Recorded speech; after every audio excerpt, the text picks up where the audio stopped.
Seguimos celebrando el credo niceno hace 1700 años. No es cualquier cosa, hermanos, esto es muy importante, ¿verdad? El cristianismo es una de las 3 religiones monoteístas, ¿sí sabía? Las 3 grandes religiones monoteístas del mundo, el cristianismo es una de ellas. Las otras son el judaísmo y el islam. Aquellas 2 no son la religión verdadera porque no reconocen precisamente a Cristo como el Hijo de Dios en quien podemos ser salvos. Esperamos que los judíos se vuelvan hermanos al venir a la fe en el Señor. Es algo por lo cual debemos de orar, fíjese. Pocas veces hablamos de eso, pero cuando leemos la carta a los romanos, por ejemplo, se nos dice que debemos orar por los hermanos judíos o por los judíos, porque la salvación fue dada al judío primeramente y después a los guaches como nosotros. Pero los judíos recibieron la promesa inicial. Entonces, debe ser nuestra oración que en verdad Dios toque los corazones de estas personas que tienen fe, dicen que tienen fe en el Dios de Abraham. Ellos leen el Pentateuco, ellos leen los 10 mandamientos, pero no han entendido que Cristo es el que fue prometido como mediador entre Dios y los hombres. La otra es así, aunque también se basa en eventos históricos y personajes históricos como Abraham, me refiero al Islam, está totalmente fuera de lo que nosotros podríamos concebir como la religión verdadera. Su libro, el Corán, es totalmente opuesto al libro sagrado que nosotros tenemos, que es la Biblia, y hay muchas discrepancias en muchos aspectos. Entonces, de estas 3 religiones, el cristianismo ha pasado de ser perseguido, casi no han perseguido a los musulmanes y a los judíos. Quizá lo más grave que les ha ocurrido es sin duda el Holocausto con los nazis, pero fuera de eso no ha habido tanta persecución como sí la ha habido contra el cristianismo. Hasta el día de hoy, aquí en Chiapas, a unas horas, hay persecución por el cristianismo. En los países de Medio Oriente usted no puede ser cristiano porque lo matan. Literalmente usted corre el peligro de que lo maten.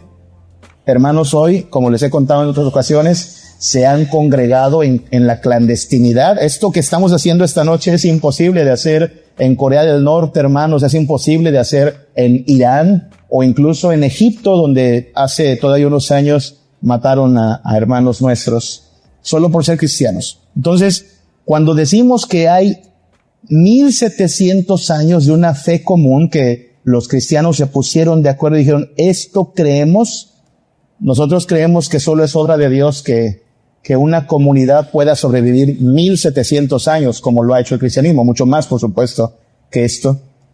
Pero pensando en cómo la iglesia, a pesar de ser perseguida, a pesar de ser minimizada, menospreciada, se ha sostenido, nos lleva a confirmar que es obra del Señor. Nos confesamos cristianos, somos cristianos. Entonces estamos considerando la doctrina de Jesús. ¿Quién es este Jesús del cual confesamos como nuestro Señor, Salvador, Redentor? El domingo pasado hablábamos de 4 escenas, ¿se acuerda? 4 escenas: la cuna humilde, la cruz maldita, la cripta vacía y la corona gloriosa. La historia de Jesús se resume en esas 4 escenas.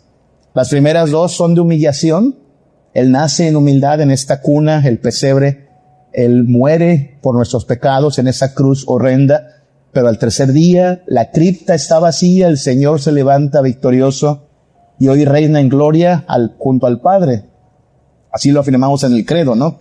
Subió al cielo y está sentado a la diestra de Dios Padre Todopoderoso. Hablemos un poco más de Jesús en esta tarde. Una de las cosas que el Nuevo Testamento nos dice acerca de Jesús es que Jesús es el Cristo. ¿Sí? Hay que entender esa frase, hermanos. Para ustedes y para mí es muy normal decir Jesucristo, ¿sí? Así como un solo nombre, ¿no? Jesucristo. Pero hay que recordar que Cristo no es el nombre de Jesús. Cristo no es ni el apellido de Jesús, ¿ok? El nombre que le ponen a nuestro Señor al nacer es Jesús porque significa salvación. Porque según dijo el ángel, Él salvaría a su pueblo de sus pecados. Pero Cristo es una palabra muy importante. Cristo es una palabra del idioma griego, que en hebreo se dice Mesías, ¿ok? Sí, Cristo y Mesías son el mismo término, solo que Mesías en hebreo y Cristo en griego. Y Mesías, el hebreo Mesías, en nuestro español se traduciría como el ungido. Ahora, esa palabra, el ungido, solo se le atribuye a los reyes de Israel, ¿sí? En Israel, los reyes eran conocidos como el ungido del Señor, porque los reyes eran ungidos, agarraban los profetas aceite, lo derramaban sobre su cabeza y ante el pueblo, ese era el ungido del Señor. ¿Por qué entonces es importante esto? Bueno, si usted lee los libros proféticos, como lo hicimos antes de Semana Santa, verá que los profetas hablan del ungido, especialmente Isaías. Isaías dice que el Señor enviaría su ungido y que su ungido traería paz y justicia y verdad. Fíjese cómo es importante eso, porque son cosas que hoy clamamos como sociedad. No sé si ya se dio cuenta, pero nuestro país está en crisis en muchos aspectos. En economía, en justicia, ya ni se diga, en seguridad. Decimos que gozamos de cierta tranquilidad aquí en Yucatán. Ciertamente gozamos de mucha tranquilidad. Escuchamos las noticias, cómo están las cosas en Sinaloa, cómo están en Mataulipas, cómo están allá en Cuernavalas, ¿no? Todos estos lugares que incluso ya identificamos por la violencia, está muy feo. Y quisiéramos que venga alguien a traer de verdad justicia y orden y paz y reposo, y equivocamos, hermanos, las cosas cuando pensamos que un humano, sea político, sea empresario, va a venir a traer paz. Por eso decimos, no creemos en falsos mesías. ¿O no?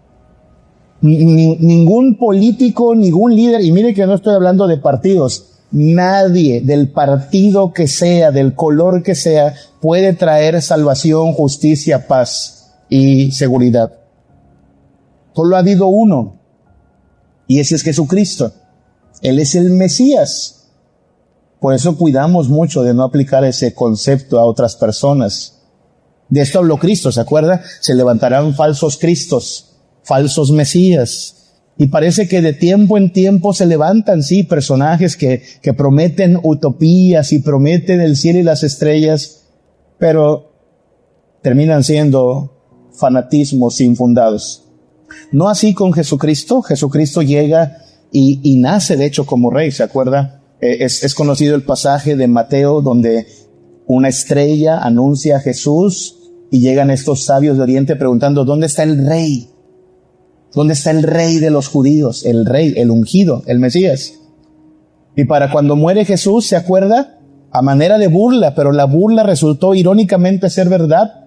Se coloca un letrero en la cruz de Jesús en 3 idiomas, en latín, en griego y en arameo, y dice, este es Jesús, el rey de los judíos. Si lo quisieron poner como burla, pues resultó ser verdad. Le pidieron a Pilato que quitara el letrero, y Pilato dice, pues yo ya escribí lo que escribí, punto. Y ese letrero termina siendo una declaración veraz. He ahí el rey, he ahí el Mesías muriendo por nosotros. Pensemos en qué significa entonces la idea de Mesías. He enviado las notas, entonces usted puede seguirlas o puede verlas en casa de tarea. Pero creamos un acrónimo sobre el Mesías para recordar qué implicaciones tiene declarar que creemos en Jesucristo, es decir, que Jesús es el Cristo, que Jesús es el Mesías.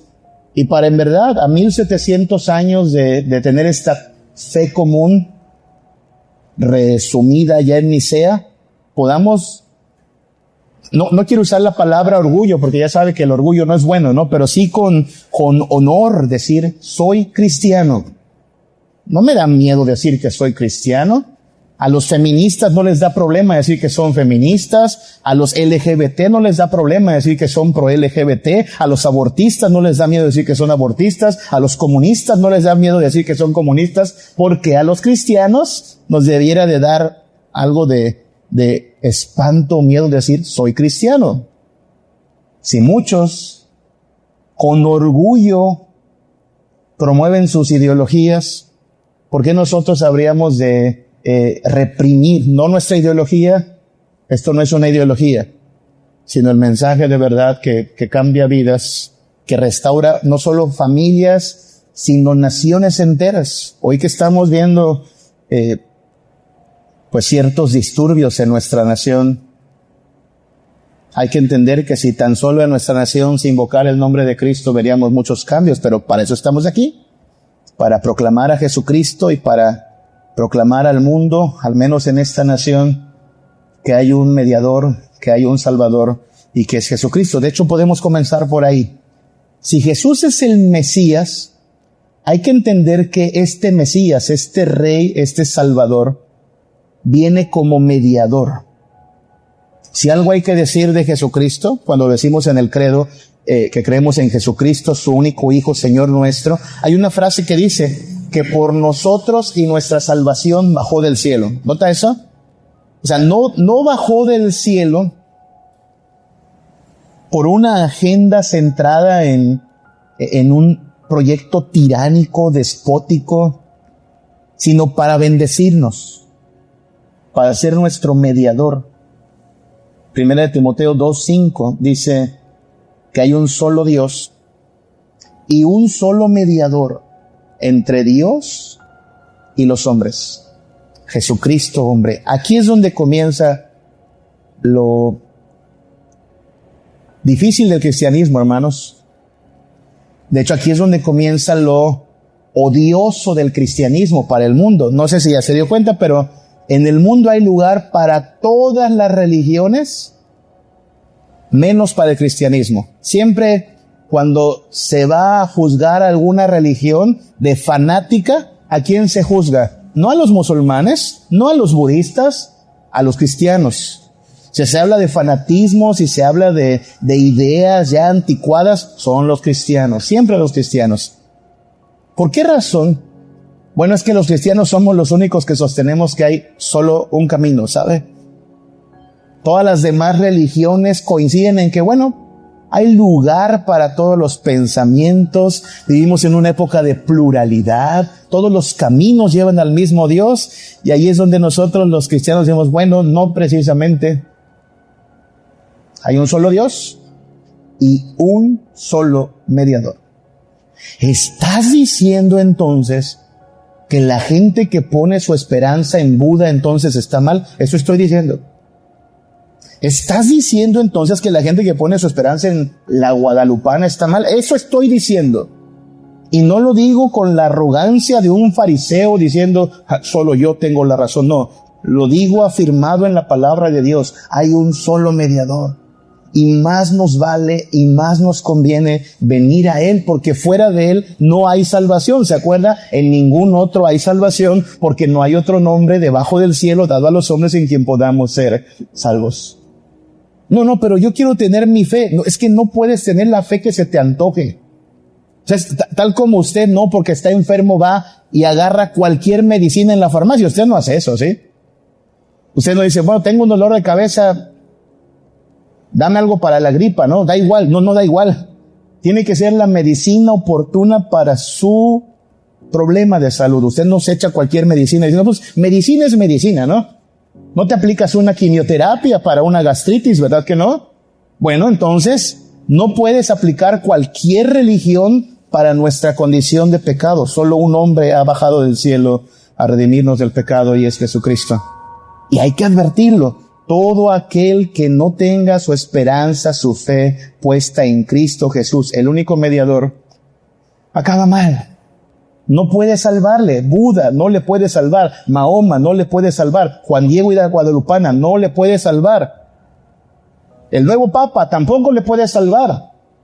Y mire que nos contuvimos. Bueno, al menos yo me contuve, créame. Algunos me preguntaron en estos días en que murió el antiguo Papa y tuvimos otro, pastor, ¿usted no tiene nada que opinar? No tengo nada que opinar. Aparte que no soy ningún líder de opinión. Pero no se trata tampoco de solo caerles mal porque sí a los católicos. Sin embargo, una cosa es pues respetar lo que ellos quieran creer. Otra cosa es decir, sí, pero están bien, no están bien. No hay ningún otro mediador entre Dios y los hombres, solo Cristo y nada más que Cristo. Si vamos a hablar de cristianismo, estamos hablando de que solo a través de Cristo tendremos salvación. Bueno, este Mesías, este Salvador, está lleno de contrastes, ¿sabe? Porque es tanto eterno como encarnado. Piensen en ese misterio. Por los siglos de los siglos, puede usted ir hacia atrás, tanto como quiera, siglos y siglos y siglos y siglos, y siempre hubo un Dios en tres personas, el Padre, el Hijo y el Espíritu Santo. Es un misterio para nosotros. Y en algún punto de la eternidad, lo cual ya no cabe en nuestras cabecitas, entre el Padre y el Hijo y el Espíritu Santo deciden que nos van a crear y que van a revelarse a nosotros, no solo siendo nuestros creadores, sino nuestro Salvador en Jesucristo.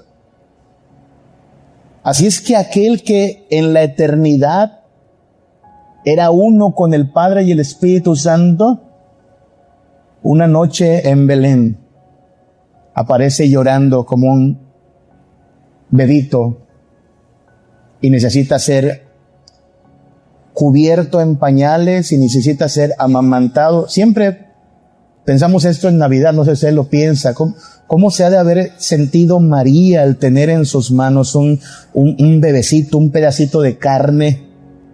¿Ha visto esas manitas de los niños recién nacidos tan tiernos? Y pensar que es a la vez el mismísimo Hijo de Dios encarnado. Eso es muy profundo, hermano. El ser del cual depende toda la existencia, todo el cosmos, ahora vino en forma de niño. Se encarnó. Y agárrese, no sé cómo piensa usted de Jesús. El jueves pasado la cristiandad celebra Ascensión de Cristo. Pero una vez que Jesús se encarna, ojo, permanece encarnado para siempre. Es decir, nuestro Señor Jesús, hermanos, en este momento tiene un cuerpo, ¿sí? Palpable. Tan pronto como resucita, incluso lo pueden palpar. ¿Se acuerda de Tomás, que era medio incrédulo? Recibió una reprimenda. A ver, Tomás, ven, mira el huequito, todavía está el huequito, mete tu mano. Y Tomás pudo palpar. Y Jesús pudo comer, dice el Evangelio, que incluso comió un día el desayuno, hay unos pescaditos asados con Pedro y los discípulos. Antes de la encarnación, eternamente fue el Hijo de Dios. Pero en algún punto decide encarnarse y ocurre en aquella Navidad en Belén. Y una vez que el Hijo de Dios se encarna, permanecerá así por los siglos de los siglos. En algún lugar que escapa a nuestra inteligencia, hay una dimensión donde hay un Jesucristo, hermanos, de carne y hueso, y al mismo tiempo divino. Por eso estas partes del credo son importantes. ¿Se acuerda? Dice, engendrado, no creado, de la misma naturaleza del Padre. Es importante. Dios de Dios, luz de luz, Dios verdadero de Dios verdadero. Eterno, pero encarnado. ¿Cómo dice Pedro? Primera de Pedro 1, del 18 al 20. Dice, fuisteis rescatados de vuestra vana manera de vivir, no con cosas corruptibles como oro o plata. O sea, tu rescate no costó una lana, sino con la sangre preciosa de Cristo, como de un cordero sin mancha y sin contaminación. Eso es lo que celebrábamos hoy en la mañana, la sangre de Cristo. Pero mire desde cuándo fue destinado, versículo 20. Ya destinado desde antes de la fundación del mundo. Piensen eso. Antes que Adán y Eva fuesen, ya había Cristo sido destinado para nuestra salvación. Antes que le dieran la mordida al fruto prohibido, ya Cristo estaba destinado. Fue el plan desde la eternidad. Que usted y yo conociéramos a Cristo, no solo como nuestro Creador, sino también como nuestro Salvador. Eso costaba la sangre, no importa. Él estuvo dispuesto a pagarla. ¿Desde cuándo estuvo dispuesto a pagar con sangre? Desde antes de la fundación del mundo. Hermano, esto es demasiado como para decir, sí, ya lo entendí, pastor, somos cristianos por eso. No. Estamos hablando de que antes de que usted respirara, Dios ya había pensado en usted. Que antes de que usted fuera un cigoto, así se le llama, ¿no? A esa célula inicial en el vientre de su madre. Antes de que usted fuera esa celulita, Dios ya había planeado nuestra redención. Por eso la Biblia afirma que nosotros le amamos porque Él nos amó primero. ¿Primero cuándo? Desde antes de la fundación del mundo. Digo que este Cristo está lleno de contrastes. No solo es eterno y a la vez encarnado. Él es supremo. Y sorprendentemente, así como Él es supremo, Él es siervo. Supremo y siervo. Esas palabras generalmente no van juntas, ¿sabe? Si de algo está llena la humanidad, hermanos, es de arrogancia. Somos muy arrogantes. Cualquier titulito se nos sube y ya estamos que nos asfixiamos, nos creemos muy altos que los demás.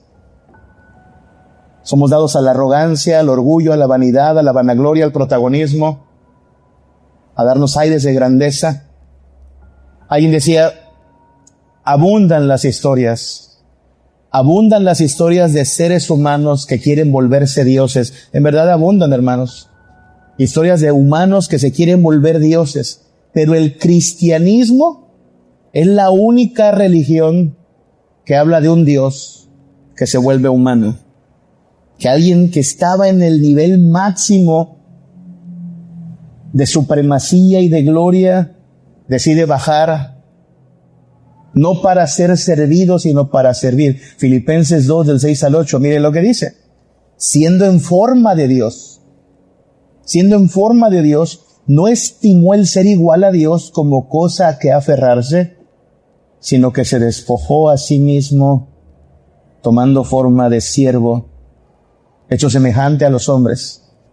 Y estando en la condición de hombre, se humilló a sí mismo, haciéndose obediente hasta la muerte y muerte de cruz. Note eso, el Rey de Reyes humillándose, el Supremo en forma de siervo. No se nos da por naturaleza eso a nosotros, pero Dios así manifestó su bondad y su misericordia, hermanos. Qué importante es esto, ¿sabe? Nosotros mismos, a nosotros nos cuesta salir de nuestra comodidad por servir a los demás. A nosotros mismos nos cuesta renunciar a nosotros por alguien más. Pero el Dios que nos creó no lo pensó dos veces. Él estuvo dispuesto a renunciar a sí mismo, humillarse a sí mismo para salvarnos. Esa es la historia de nuestro Señor Jesucristo. Por eso es un honor ser cristianos. Recuerde, cristianos no es un término que inventamos los cristianos. No sé si lo sabía. Dice el libro de Hechos que el primer lugar donde a los cristianos se les llamó cristianos fue en una ciudad llamada Antioquía. Porque se les ubicaba así como un grupo de fanáticos. Ay, los que creen en Cristo. Y el apodo pues se volvió el nombre de nuestra religión, cristianismo. Pero hermanos, es un honor servir, conocer y honrar al Rey que se hizo siervo, al Hijo de Dios que nos amó y se entregó por nosotros. Ninguna religión tiene esta historia, ¿sabe? Ninguna otra religión habla de dioses que se encarnan por salvar a su pueblo. No la hay, no existe. Solo en el cristianismo tenemos a un Dios supremo que viene en forma de siervo, y agárrese, que muere por su pueblo. Pablo decía que por eso para los griegos, ¿se acuerda de eso? Para los griegos el cristianismo es una locura. Vaya que lo es una locura, por una sencilla razón. Los dioses de los griegos no mueren por los hombres, no dan su vida por los hombres. Por eso a los griegos les parecía una locura el cristianismo. O sea, ¿me estás hablando de un Dios que te ama tanto, que muere por ti en tu lugar? Cuéntame una de vaqueros ahora. O sea, es una locura. Es muy de la Rosa de Guadalupe, dirían. Eso no pasa en la vida real. Bueno, Pablo diría, pues así de loco como se oye. Esa es la locura que celebramos. Hoy lo celebramos en la mesa, en la mañana. Si usted estuvo aquí, una vez más lo celebramos. La sangre de Cristo, el cuerpo de Cristo, el Rey de Reyes encarnado, muerto por nosotros. Inmolado es la palabra bíblica. Eso significa sacrificado. Inmolado. Pero note importante, inmolado pero invicto. Cuando hablamos de nuestro Salvador, nuestro Mesías, nuestro Rey, hablamos de alguien que ciertamente murió y resucitó. Y aquí es donde está también el fundamento, hermanos, de la fe cristiana, lo que le digo, donde el cristianismo se tiene que colocar aparte de todas las demás religiones del mundo. El confucianismo, el budismo, la nueva era, el catolicismo romano, el paganismo maya y tantas religiones como haya, no presentan la idea de un Dios que muere por nosotros y que resucita. No existe esa idea. En este punto, en la resurrección, es donde está la esperanza del cristianismo. Ni siquiera es un discurso. El cristianismo, hermano, no es un discurso, no es una teoría, no es algo intelectual. El cristianismo es el relato del Dios que se hace hombre, muere por nosotros y resucita. Y si no hubiera resucitado, ¿se acuerda que dice Pablo? Si no ha resucitado, hermanos, hemos sido engañados. Pero ahora Cristo ha resucitado. Desde hace más de 1700 años la iglesia se reúne domingo a domingo para una sola cosa: celebrar que después de 3 días Cristo se levanta de entre los muertos. Eso dice el credo, ¿se da cuenta? El credo se centra en gran parte en la obra y persona de Jesús, que por nosotros y nuestra salvación bajó del cielo y se hizo hombre, nació de la Virgen María, padeció bajo el poder de Poncio Pilato, fue crucificado, muerto y sepultado, y al tercer día resucitó de entre los muertos. La tumba vacía. Apocalipsis 1:17. Hay algo interesante con Apocalipsis. Sabemos qué día de la semana fue escrito Apocalipsis, no sé si lo sabía. Sabemos qué día de la semana Juan tiene la revelación del Apocalipsis. Si usted lee Apocalipsis, dice que Juan estaba en el día del Señor. ¿Cuál es el día del Señor? El domingo. Un día domingo, ahí está Juan en la isla de Patmos. Está ahí precisamente por predicar el evangelio. Lo llevaron preso, como ha sido, le digo, la historia del cristianismo, persecución tras persecución. Ahí está Juan, pobrecito, bueno, no pobrecito. Su fe y esperanza está puesta en el Señor, pero está preso y de pronto se le revela a Jesucristo, ahí en todo su esplendor. Y miren lo que le dice Jesucristo ese día domingo a Juan, Apocalipsis 1:17. No temas. Qué importante, ¿no? No temas. Yo soy el primero y el último, el que vivo. Estuve muerto, mas he aquí que vivo por los siglos de los siglos. Amén. Y tengo las llaves de la muerte y del Hades. Wow, sí. Si eso fue consolador para Juan aquel domingo, no sé si usted percibe el consuelo. Esto es consolador para hoy nosotros también, hermanos. Ese no temas es consolador hoy domingo. Oye, ¿qué vendrá esta semana? No sé, pero no tengo temor. Cristo vive, Cristo reina. Oye, ¿estás viendo las cosas en México? Están cada vez más feas, sí, pero no tengo temor. Cristo vive, Cristo reina. Hermanos, el cristiano puede vivir libre de temor, en verdad. ¿Qué nos puede pasar, hermanos?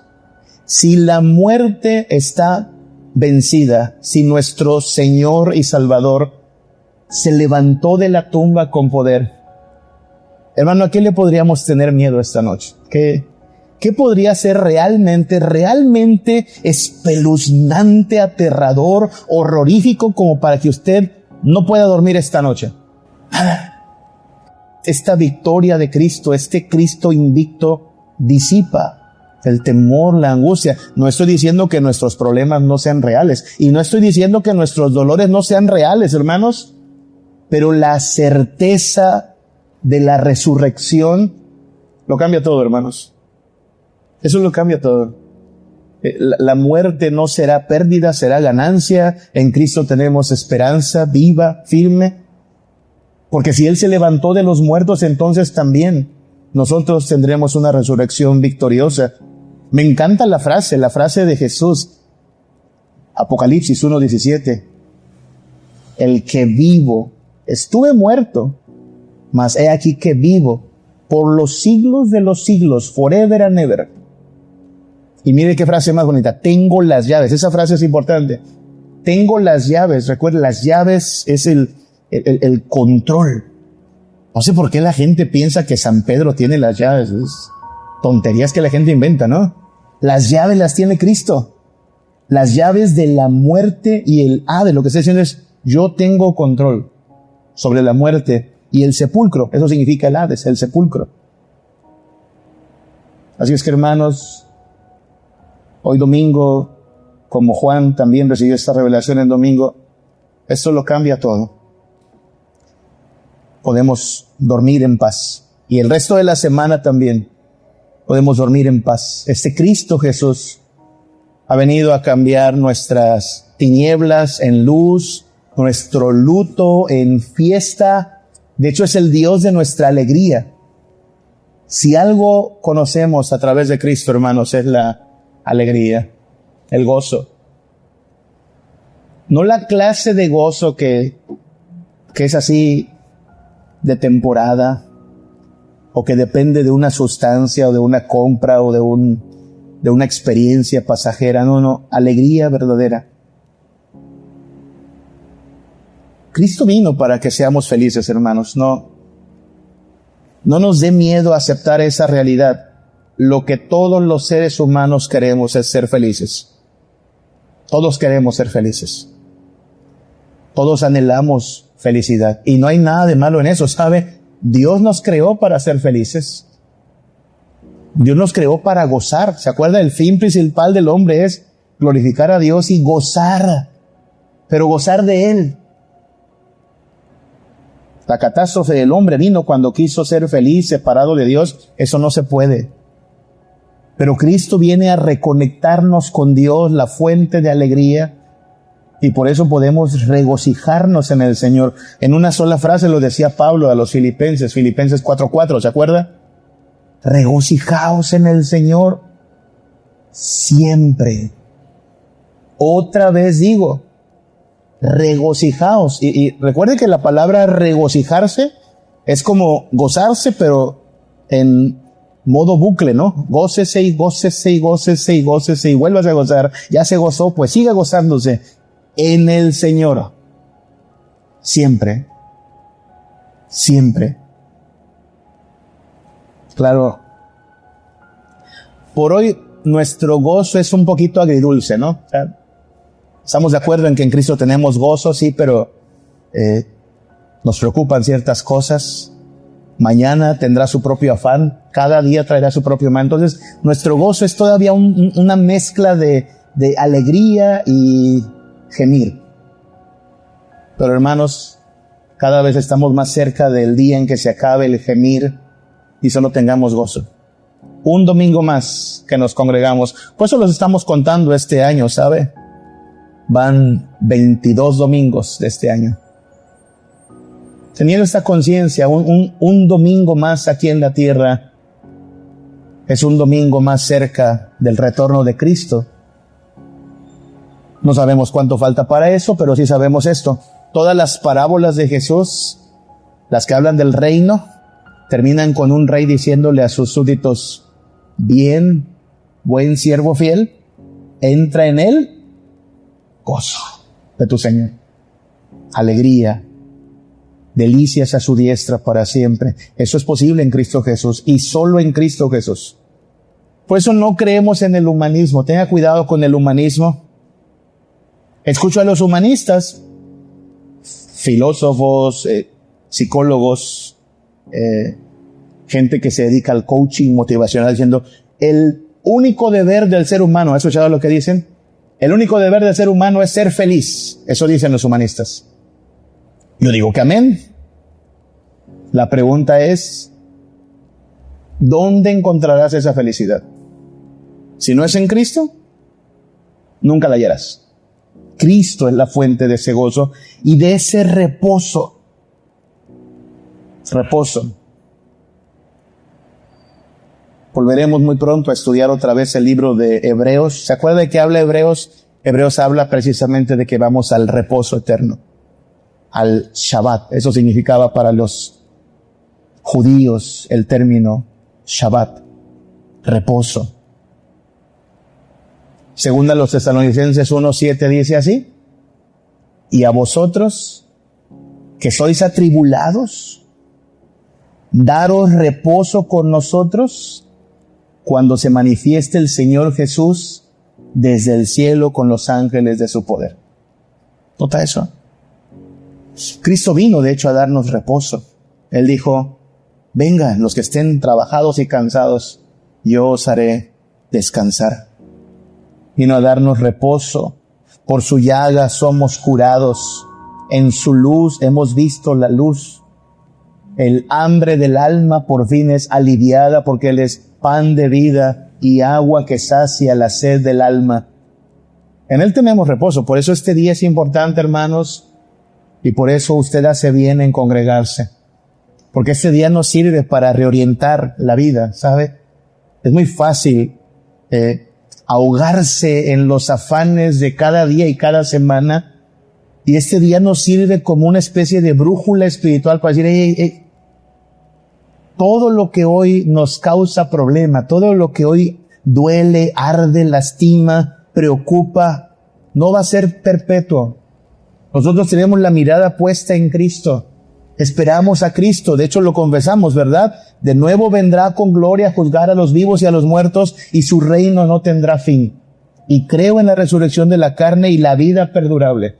Porque este Jesús prometió reposo, y nosotros confiamos en que cumplirá su palabra. Por ahora sí. Somos atribulados. Por ahora sí. Bueno, mañana traerá su dosis, hermanos, de pruebas. Y nos ampararemos. ¿En quién? En Cristo.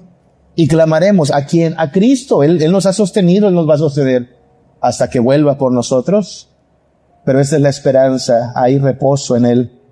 Este día, el día domingo, nos fue dado precisamente para recordar que el Señor nos invita a su reposo. 6 días trabajas y haces toda tu obra, pero 1 de cada 7 debe ser de reposo.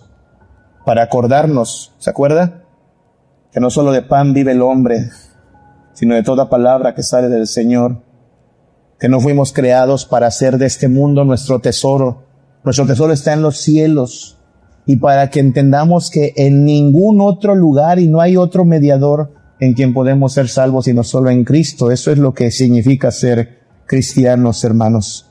Nosotros por ahora somos ciudadanos en este país, debemos orar por la paz de este país, trabajamos, vivimos, pero según la palabra de Dios somos peregrinos y extranjeros, y entonces esperamos a nuestro Rey que venga y establezca su reino eterno, y hasta entonces pues confiamos en Él, lo obedecemos, le servimos, nos amparamos en Él.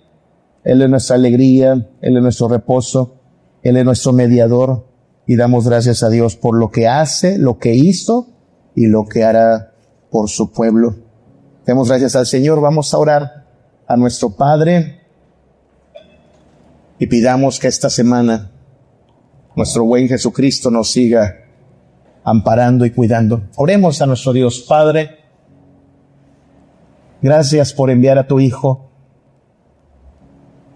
Gracias por su mediación, por su victoria sobre la muerte, por la alegría y el reposo que trae a nuestras vidas, Padre. Podemos descansar en Él, podemos vivir en Él, podemos ampararnos en Él, porque este no es ni un mito ni una leyenda. Es la historia en la que todas las demás historias son redimidas. Nuestra historia tiene sentido a partir de que Cristo vino a nosotros, Padre. Bendícenos, Señor, dándonos más de tu gracia, de tu consuelo, de tu presencia, Padre. Lo que venga esta semana, que podamos afrontarlo en tu fortaleza. Gracias, Padre, porque no solo vienen males, cada día son nuevas tus misericordias. Hay bendiciones en abundancia en nuestra casa, porque tú eres grande en bondad, en amor, en provisión. Enséñanos entonces a ser fieles a ti, Padre, a hacer del cristianismo algo real en todas las áreas de nuestra vida, Padre.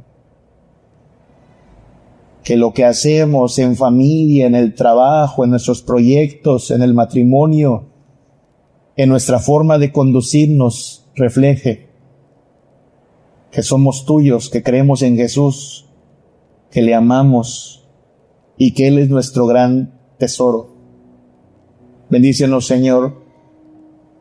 Ampáranos, pastoréanos, sálvanos en la sangre de tu Hijo, en el poder de tu palabra y tu Espíritu, Padre, para tu gloria y para nuestra felicidad y alegría en ti. Lo pedimos en el nombre de Cristo Jesús. Amén. En la cruz del Calvario fue clavado Jesús, y todos mis pecados los borró mi Jesús. El sacrificio que Jesús hizo en la cruz por ti, por mí, es prueba de su amor que hoy podemos obtener. El sacrificio que Jesús hizo en la cruz por ti, por mí, es prueba de su amor.